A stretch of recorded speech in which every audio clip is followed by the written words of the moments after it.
The Russian seizure of a key town in eastern Ukraine underscores the dangerous and immoral bankruptcy of the Biden-Harris foreign policy.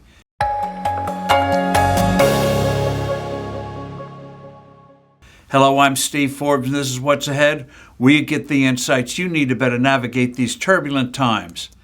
After a year-long series of bloody attacks, Russian forces finally captured Volodar, a Ukrainian stronghold in the eastern part of the country. The Kremlin's strategy is crude but effective. Hit Ukrainian defenders hard from the air and ground with missiles and artillery, then send wave after wave of infantrymen into Ukrainian lines. Russian casualties are appalling, but Ukraine grudgingly gives ground to these grinding attacks. And here's where we get to the heart of the mindless, monstrous, and unrelated to reality foreign and security approach of the Biden-Harris administration. The White House still acts as if we're living in a world where nations live by our notions of international law. If we just make appeasement concessions, our adversaries will appreciate our generosity and weakness and become ever more responsible citizens of the global community. If diplomacy doesn't work, try more diplomacy. The preposterousness of this mindset leaves one speechless. President Biden warned Putin in late 2021 and early 22 that he'd get hit with really tough sanctions if he invaded Ukraine. After witnessing our humiliating surrender in Afghanistan a few months before, Putin invaded anyway. The original Biden-Harris reaction was to offer sanctuary to what they assumed would be a fleeing President Zelensky. Only when Ukraine demonstrated that it could fight effectively did the U.S. move to supply armaments.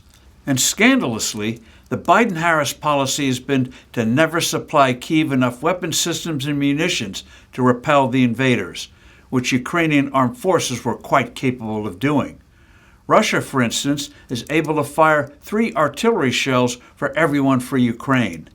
Every upgrade in military help has come from pressure from our allies. We never took the initiative. Why? Biden and Harris were afraid of overly upsetting Putin. Every time the Kremlin dictator or his minions muttered threats, the Biden-Harris diplomats scurried to the corner like shivering, whining dogs. After Israel was attacked a year ago by Hamas, an Iranian proxy, the Biden-Harris administration almost immediately cautioned Jerusalem to be restrained in its response. Get a ceasefire was their mantra. A rudderless Washington still lets Iran flout sanctions by turning a blind eye to Tehran's multi-billion-dollar sales of oil to China. Needless to say, Biden has just declared his opposition to Israel destroying Iran's nuclear bomb facilities. Such an act should have been done years ago. The White House has exercised this kind of irresolution towards Beijing's aggressive military and diplomatic maneuvers. We take steps, but they always smell of hesitant half-steps with no overall strategic thinking behind it. No wonder in the Middle East, Jerusalem has taken matters into its own hands.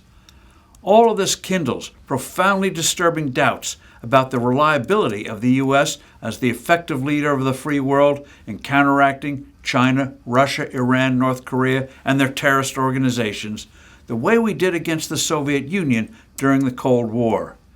Thanks to our aimlessness and weakness, an increasingly unstable world is drifting towards a major war.